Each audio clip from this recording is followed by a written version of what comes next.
आज हम लोग देश के आर्थिक व्यवस्था और जो नया एक समीकरण चालू हुआ है उसके बारे में डिस्कस करेंगे। देश की आर्थिक व्यवस्था के बारे में हमने पिछले शुक्रवार और उससे पिछले हफ्ते भी मैंने आपको बताया था कैसे जीडीपी देश की जो है वो गिर रही है, -7.7% पे पहुंच गई है, जबकि चाइना का जीडीपी जो है वो 8% से ग्रो किया पिछले साल, और इस साल भी उसकी जो आर्थिक व्यवस्था है उसमें कहा जाता है कि ग्रॉस डोमेस्टिक प्रोडक्ट जो उनका है वो करीब 7% के करीब जाएगा। हमारा जीडीपी ग्रोथ जो -7.7% पे चला गया 2020-21 के चलते, वो इस साल अनुमानित है कि पहले तो कहा जा रहा था कि 8% के हिसाब से जीडीपी ग्रो किएगा, पर आरबीआई के गवर्नर साहब ने कहा कि नहीं, उसमें कुछ आर्थिक दिक्कतें हैं, परेशानियां हैं सप्लाई चेन में, तो जीडीपी जो है वो 7% तक भी अगर हम पहुंच गए तो बहुत बड़ी बात होगी। और उसके अलावा जीडीपी तो चलिए एक बात है कि किस तरीके से देश की व्यवस्था प्रोडक्शन बढ़ेगा, तो पर कंजम्पशन नहीं बढ़ रही है क्योंकि डिमांड साइड पे तो कोई मार्केट बढ़ी ही नहीं। उल्टा हुआ क्या है कि रिटेल इन्फ्लेशन जो है, सीपीआई इन्फ्लेशन ले लीजिए, खुदरा व्यापार में आप देखिए 6.2% सीपीआई इन्फ्लेशन है, और होलसेल प्राइस इंडेक्स में जो खुदरा व्यापार है या डब्ल्यूपीआई इन्फ्लेशन है वो इस टाइम 10.5-11% के करीब है। और इसका सबसे ज़्यादा आर्थिक जो प्रॉब्लम है वो गांव में लोगों को, रूरल एरियाज़ में या छोटे शहरों में ज़्यादा है, क्योंकि मैक्सिमम इनकम लोगों की खाने पीने के सामान में जाती है, परिवार को पालना, स्कूल की फीस देना। और एडिबल ऑयल्स में 11.8% की वृद्धि हुई है, और खाने में अर्बन एरियाज में तो 7.5% इन्फ्लेशन बताया जा रहा है, फूड इन्फ्लेशन, पर ग्रामीण इलाकों में और छोटे इलाकों में जहाँ सामान इतने आराम से उपलब्ध नहीं हो पाता है, वहाँ 8.94% फूड इन्फ्लेशन है। मतलब हर चीज़, अगर शहर में चीज़ 10 रुपये किलो मिल रही है तो वहाँ 15 रुपये किलो मिल रही है। और इनकम जो है रूरल एरियाज में आपको पता है कि जैसे कि बहुत कम है। एनएसओ का सिचुएशन असेसमेंट जो हुआ था सन 2019 में, जिसकी रिपोर्ट 2021 में बताई गई थी मार्च में, उसमें कहा गया था कि एक किसान की आय मात्र 10,000 रुपया प्रति माह है। अगर उसमें से उसकी लागत का मूल्य निकाल दिया जाए, उसका खर्चा निकाल दिया जाए, उसका एक्सपेंडिचर निकाल दिया जाए, तो वो मात्र 8,000 कुछ रुपए, मैं एग्जैक्ट आपको फिगर बता देता हूँ कि 8,337 रुपये मात्र रह जाती है, जो कि 250 रुपये पर डे के हिसाब से भी अगर देखा जाए, जैसे वेजेस मनरेगा में मिलती हैं, मनरेगा में वेज परसेंटेज इन्होंने 3 से 4% बढ़ाया। उत्तर प्रदेश में शायद 230 रुपये है, पंजाब में, हरियाणा में 275 रुपये है। इस तरीके से अलग अलग राज्यों में अलग अलग मनरेगा का, पर जो national average per day employment है वो 47 दिन ही है। मतलब जिसको on demand, work on demand, MNREGA का जो Mahatma Gandhi rural employment guarantee scheme थी, उसमें कहा गया था कि मनरेगा में आप 100 दिन का काम ऑन डिमांड ज़रूर दीजिए, क्योंकि उसी से उसका जीवन यापन होगा एक श्रमिक का। उल्टा हुआ क्या है कि जिनके पास ज़मीन भी है, उनकी ज़मीन से जो कमाई है वो 50% से भी नीचे चली गई है, और बाकी का 50% वो मजदूरी करके या पशुपालन करके अपना जीवन यापन करता है, एक किसान भी। तो जो श्रमिक है, जिसके पास भूमि नहीं है, या जो भूमिदार किसान, जो बटाईदार किसान है, जो जिनके पास भूमि नहीं है और वो किराए पे, ठेके पे या बटाई पे काम करते हैं, तो उनका क्या हाल होगा। ये किसानी से तो इनकम उनकी 40% रह जा रही है, और बाकी 60% इनकम के लिए उनको डबल मजदूरी करनी पड़ती है, या गायें और आपको बकरी या एनिमल हस्बेंड्री से पशुपालन करके वो अपना रेयरिंग करके अपना गुजारा करते हैं। तो बहुत मुश्किल होता जा रहा है। मैं इस महंगाई के दर में, जिस तरह से महंगाई बढ़ रही है, नींबू का रेट आपने देखा 350-400 रुपये किलो पहुंच गए। ये तो एक बात हो गई। पर मेरा पूछना सरकार से ये है कि अगर मान लीजिए आज गेहूं का रेट इंटरनेशनल मार्केट में से अगर 3500 रुपये कुंटल है, तो आज भी किसान मजबूर क्यों है 2000 रुपये, 1900 रुपये, 1800 रुपये कुंटल माल बेचने पे। लोकल व्यापारी 1800-1900 का रेट देते हैं, और अगर आप एमएसपी के लिए सरकार के पास जाइए तो एमएसपी का रेट, पहले तो पर्ची कटाइए, रजिस्ट्रेशन कराइए और वो सब करिए, और उसके बाद आपको जो है वो 2000 में ख्याल, यूपी में शायद 1980 रुपये रेट है, और पंजाब और हरियाणा में उससे थोड़ा सा ज़्यादा 2050 से 2100 रुपये कुंटल रेट। तो अगर आप देखिए, अगर गेहूं का दाम, और दूसरी बात यह है कि इस बार गर्मी इतनी जल्दी आई, दिसंबर जनवरी में मॉइस्चर ज़्यादा था और एकदम से मार्च के बाद टेम्परेचर जो है 38 से 42 डिग्री टेम्परेचर पहुंच गया, जिसकी वजह से बहुत नुकसान हुआ है। अगर आप आउटपुट देखें तो 1 एकड़ में, पंजाब और हरियाणा की बात मैं आपको बताता हूँ, पंजाब हरियाणा में 1 एकड़ की फसल में करीब 6,000 रुपये से 8,000 रुपये का नुकसान है, क्योंकि जो 26 से 28 कुंटल होती थी पर एकड़ गेहूं का उत्पादन, वो अब रह के 18 से 20 कुंटल रह गया। तो जो ये नुकसान हुआ है 6 कुंटल का या 8 कुंटल का, ये 2 से 3 हज़ार रुपये, 4,000 रुपये, 6,000 रुपये पर एकड़, 6,000 से 8,000 रुपये पर एकड़ किसान को नुकसान दे रहा है। ऊपर से डीएपी का रेट जो है, अब डीपीएपी के इंटरनेशनल प्राइसेस जिस तरीके से बढ़े हैं, कहा जाता है कि डीएपी जो पहले $225 थी, उसका रेट 600 हुआ, अब वो 1300 के करीब पहुंच गई है। तो इस तरीके से अभी तो गवर्नमेंट ने क्या किया है, सब्सिडी के अंडर उसको एब्जॉर्ब किया है, पर फिर भी जो किसान 1,000 रुपये डीएपी का रेट दे रहा था, आज वो 1,300 रुपये है। इसी तरीके से यूरिया का रेट भी जो है वो 50 किलो की बोरी 45 किलो की कर दी गई, उसके बाद उसका भी रेट बढ़ा दिया गया। तो अगर आप ये सब चीज़ें देखेंगे तो आप पाएंगे कि किस तरीके से दाम बढ़ रहे हैं, लागत का मूल्य बढ़ रहा है। एक किसान का 6,000 रुपये से लेके 8,000 रुपये तक पर एकड़ तो लागत का मूल्य बढ़ गया।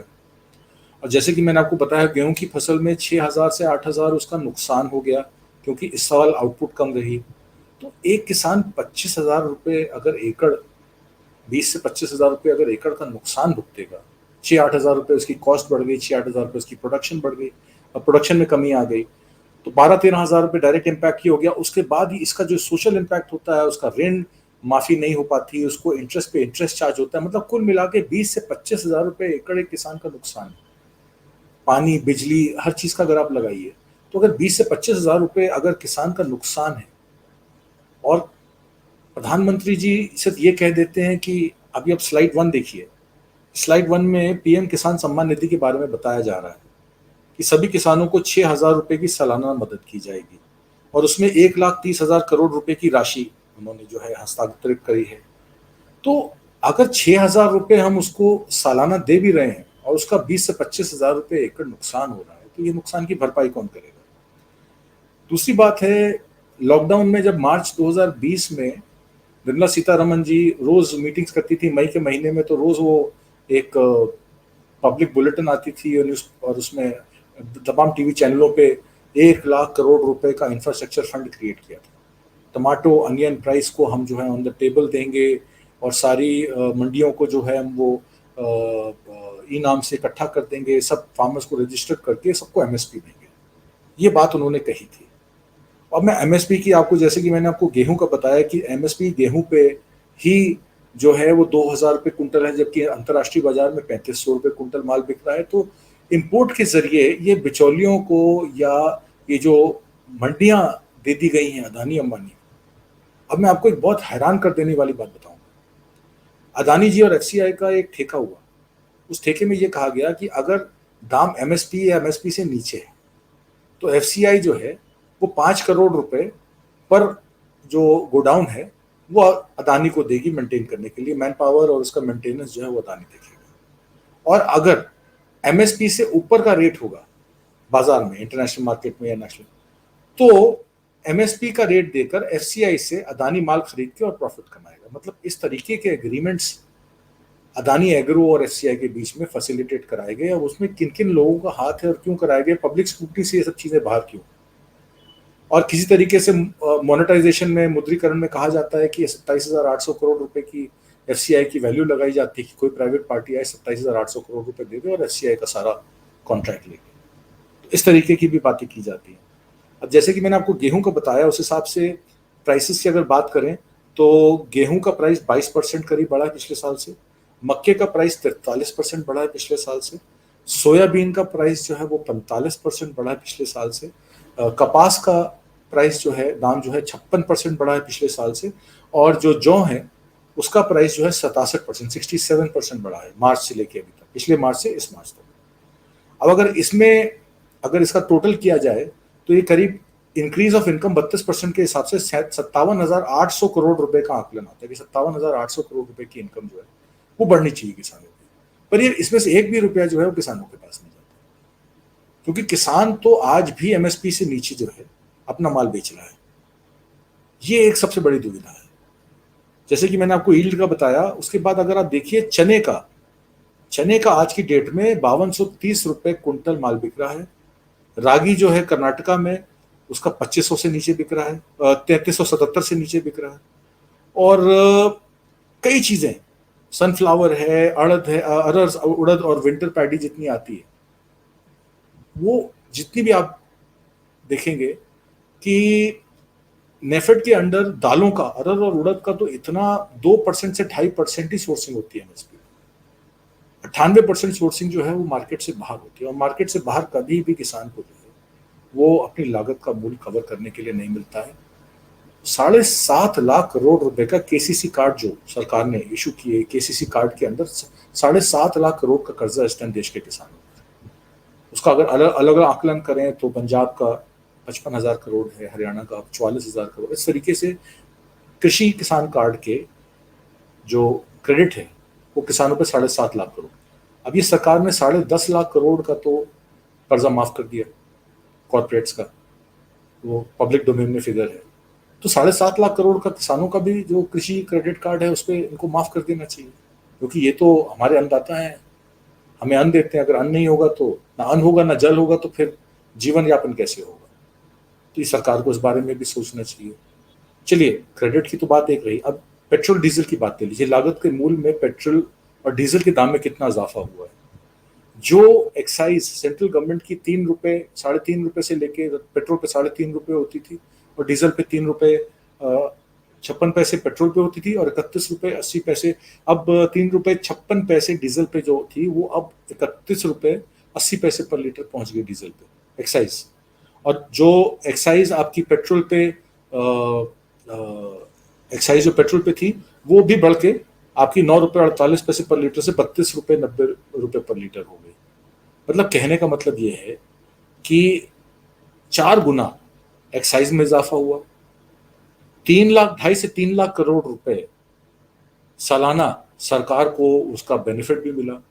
और अगर पिछले 6 सालों के आंकड़े ले लीजिए, 300% पेट्रोल और डीजल के दामों में इजाफा हुआ है।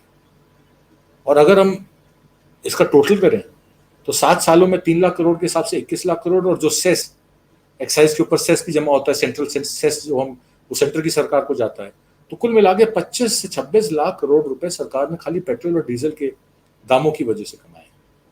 ये पैसे आए कहाँ से? ये पैसे आपके और हमारी जेब से गए, किसान की जेब से गए, एक आम नागरिक की जेब से गए। और ये पैसा अगर हमसे सरकार इनडायरेक्ट टैक्सेस में ले रही है, सरकार तो यहाँ तक कहती है कि हमारे टैक्सेस जो हैं इस साल, हमारा जो इनकम टैक्स है, डायरेक्ट टैक्स, डायरेक्ट टैक्स है, वो 5 लाख करोड़ रुपए का इजाफा हुआ है। Total tax collection 27 lakh crore बताती है। अगर सरकार 27 लाख करोड़ का टैक्स कलेक्शन बता रही है, तो पेट्रोल डीजल पे जो अब $90 पर बैरल हो गया है, तो उस पर दाम क्यों नहीं घटा दी? तो कहते थे पहले मार्केट लिंक प्राइस होगा। 6 महीने इलेक्शन के नवंबर में 10 रुपए डीजल का रेट कम किया सरकार ने, उसके बाद इलेक्शन आ गए, और मार्च के बाद 14 दिनों में 10 रुपए बढ़ा दिया।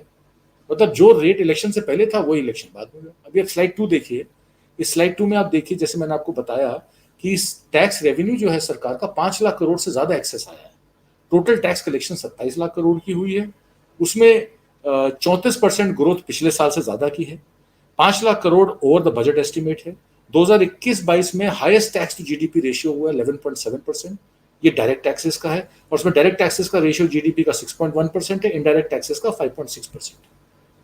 और इसके अलावा और तमाम तरीके के टैक्स सरकार हमसे लेती है। खाने का सामान लीजिए, उसका सामान लीजिए। जीएसटी लाया गया था सिंप्लीफिकेशन के लिए, वन नेशन वन टैक्स, और कहा गया था कि एवरेज टैक्स जो है 12 से 13% रहेगा। पर अब जिस तरीके से देखिए, 0% तो खत्म ही कर दिया गया। 5% वाली ड्यूटी के चीजें 12% में डाली जा रही है, 12 की 18 में डाली जा रही है। और जीएसटी की कंप्लाइंसेज इतनी डिफिकल्ट हो गई हैं, इतना मुश्किल हो गया है जीएसटी का एक आम छोटे व्यापारी को, एक छोटे बिजनेस को जीएसटी के सारे रूल्स रेगुलेशंस फॉलो करना, और जिस तरीके से असेसमेंट्स की जा रही हैं, और जिस तरीके से अधिकारियों को इतनी पावर दे दी गई है कि वो तंग करते हैं व्यापारियों को, पैसे की उगाही भी करते हैं और तंग भी करते हैं। हर क्वार्टर की रिटर्न आप फाइल कीजिए, उसके बाद आपको नोटिस आएगा। 3 साल पुरानी रिटर्न फाइल का भी आपको नोटिस आ जाएगा, फिर आप जवाब देते रहिए। वो कहते हैं हम टैक्स कंप्लायंस कर रहे हैं, इनपुट टैक्स क्रेडिट में कई लोग चोरी करते हैं टैक्स की। अरे भाई, जो लोग चोरी करते हैं उनको आप पकड़िए, जो लोग टाइम से अपना टैक्स रिटर्न भर रहे हैं। 70% जो 80% का 90% लोग यहाँ के जो है वो गलत काम नहीं करना चाहते, पर सरकार जो है वो हर आदमी को जो है चोर मानती है। तो ये हम कुछ चीजें हैं जो हम लोगों को देखनी पड़ेंगी, और इस हिसाब से हम लोगों को आगे का देखना पड़ेगा किस तरीके से सरकार जो है वो दमन करती है। छोटे व्यापारी हो, किसान हो,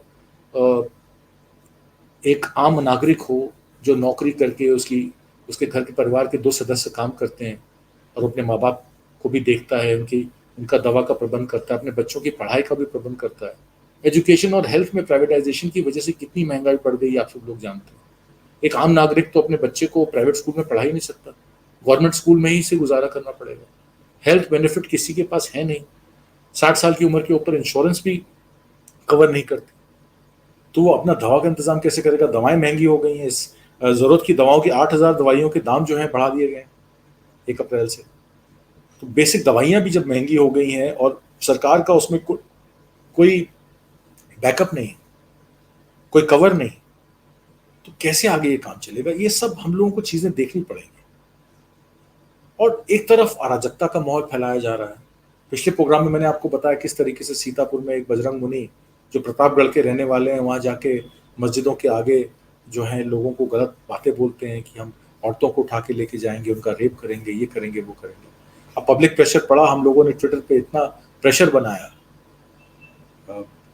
थैंक्स टू पब्लिक, जो मीडिया है, जो सोशल मीडिया है, जो इंडिपेंडेंट मीडिया है, वो किस तरीके से प्रेशर डालती सरकार पे। अनंता उनको अरेस्ट करना पड़ा बजरंग मुनि को। अब 14 दिन की जुडिशियल कस्टडी में भेज दिया, हालांकि पुलिस कस्टडी में उनकी पूरी तहकीकात होनी चाहिए थी, तहकीकात हुई नहीं, उनको जुडिशियल कस्टडी में भेज दिया 14 दिन की न्यायिक हिरासत में। और इधर एक और मामला पर बैठा जिसमें दिल्ली पुलिस ने सुप्रीम कोर्ट को ये लिख के दे दिया कि जो लोगों ने याचिका दाखिल की है कि जनवरी 2020 में हेट स्पीच हुई थी, वो संदीप सिंह नाम का एक आदमी है और भी 2-4 लोग हैं, और हरिद्वार में जिस तरीके से नरसिम्हानंद ने कुछ बातें अनाप शनाप बोली और हाईकोर्ट ने उनको लताड़ के बेल दी कि आप अगली बार ऐसा नहीं करेंगे। और फिर धर्म संसद में, दिल्ली में धर्म संसद हुई और 1-2 जगह धर्म संसद हुई। धर्म संसद के नाम पे जो है लोगों को हिंदू मुस्लिम में बांट रहे हैं। असल में मुद्दे कुछ और हैं। मुद्दे ये हैं कि देश की अर्थव्यवस्था को देखना चाहिए। देश में हर आदमी को रोटी मिले, हर आदमी को काम मिले, और अगर आदमी को काम मिलेगा और आदमी को अकृत कमाई की रोटी मिलेगी तो वो गलत काम क्यों करेगा। पर यहाँ बेरोजगारी को देखा नहीं जा रहा। जो बेरोजगार लोग हैं उनको भड़का के हिंदू मुसलमान मस्जिद पे खड़े हो जाओ, झंडा लगा दो, ये कर दो, वो कर दो, ये सब चीजें की जा रही। अब प्रोक्योरमेंट की बात को ले लीजिए। अगर किसानों की प्रोक्योरमेंट अगर टाइम पे हो, प्राइस मैकेनिज्म हो जिसमें गवर्नमेंट जो है पहले 25% फसल को खरीद ले सरकार किसानों से, ताकि प्राइस ना गिरे, क्योंकि जब जैसी कोई चीज की उपज होती है तो उस टाइम प्राइस गिरता है। जैसे आलू की उपज 4 रुपए रेट आ गया, टमाटर भी 2 रुपए रेट आ गया, लहसुन अभी आजकल आप देख रहे हैं कि मंडियों में लहसुन नहीं बिक रहा है क्योंकि लहसुन ही लहसुन हो गया है। तो सरकार वहां पे बिल्कुल शांत हो जाती है, नजर नहीं आती है। वो प्राइवेट प्लेयर्स जितने हैं वो शोषण करते हैं किसानों का। अगर ये प्राइस डेफिशिएंसी जो मैकेनिज्म है जिसमें प्राइस सपोर्ट देना चाहिए सरकार को, अगर वो सरकार वो करे, लोगों की मेहनत का उनको कमाई मिले, उनको उनको उनको रोजगार मिले, तो वो गलत काम क्यों करेंगे। प्राइवेट प्रोक्योरमेंट के लिए गवर्नमेंट, अगर मान लीजिए एक प्राइवेट प्लेयर जैसे अदानी है, उनको एफसीआई के गोडाउन दिए जाते हैं मेंटेन करने के लिए, तो उनका दायित्व बनता है कि आप इतना पैसा पहले खर्च कीजिए, किसानों की उपज को खरीदिए, उसको स्टोर कीजिए, उसके बाद आप अगर प्रॉफिट कमाना चाहें तो हम आपको उसकी इजाजत देंगे। जब लाइसेंस राज है और लाइसेंस राज में अदानी साहब $100 बिलियन क्लब में पहुंच जाते हैं, अंबानी साहब पहले से ही $100 बिलियन क्लब में, देश का मतलब अंतरराष्ट्रीय पहले 10-12 लोगों में उनकी लिस्ट में नाम आ जाता है कि सबसे अमीर लोग हो जाते हैं। तो उसी लाइसेंस राज में एक गरीब को उसकी मेहनत का पैसा, एक बेरोजगार को नौकरी, एक आम आदमी को सहूलत, उनके बच्चों को पढ़ाई, उनके बड़े माँ बाप को हेल्थ बेनिफिट्स क्यों नहीं मिल सकते। अगर सरकार चाहे तो सब कुछ मिल सकते हैं। तो इन सब सवालों को आपको समझना है। इन्हीं बातों को पब्लिक डोमेन में अपने फेसबुक के जरिए, ट्विटर के जरिए, सोशल मीडिया के जरिए लोगों को बताएं, शेयर करें, डिस्कस करें, और अपने देश को एक अराजकता से, सांप्रदायिकता से और इन सब चीज़ों से बचाएं। मेरी आपसे यही दरख्वास्त है कि असल मुद्दों पे हम लोग बात करें तो अच्छा रहेगा। हिंदू, मुसलमान, सिख, ईसाई सब आपस में है भाई भाई। हमारा आपस में कोई द्वेष नहीं है, कोई हमारे आपस में कोई मतभेद नहीं है। तो इस पॉलिटिक्स को अपने घर में मत आने दीजिए। इससे इससे जो है देश का बंटवारा मत होने दीजिए, और सब साथ मिलकर चलें। सरकार को सवाल पूछें। सरकार का दायित्व बनता है हमारे जवाब देना, और वो हमारे लिए काम कर रही है। और सरकारी नौकर जो है वो सरकार के लिए काम कर रहे हैं, और सरकार हमारे लिए काम कर रही है। तो किसी से डरने की जरूरत नहीं है। आप अपने अपने सफेयर में, अपने अपने फेज में, जहां भी आप रहते हैं, काम करते हैं, इन बातों को उठाइए, लोगों से सवाल पूछिए, और देश को बेहतर बनाइए। इन्हीं सब बातों के साथ मैं अब आपसे इस समय विदा लेता हूँ। अगले हफ्ते फिर किसी नए सब्जेक्ट पे मिलेंगे। तब तक आज्ञा दीजिए। नमस्कार।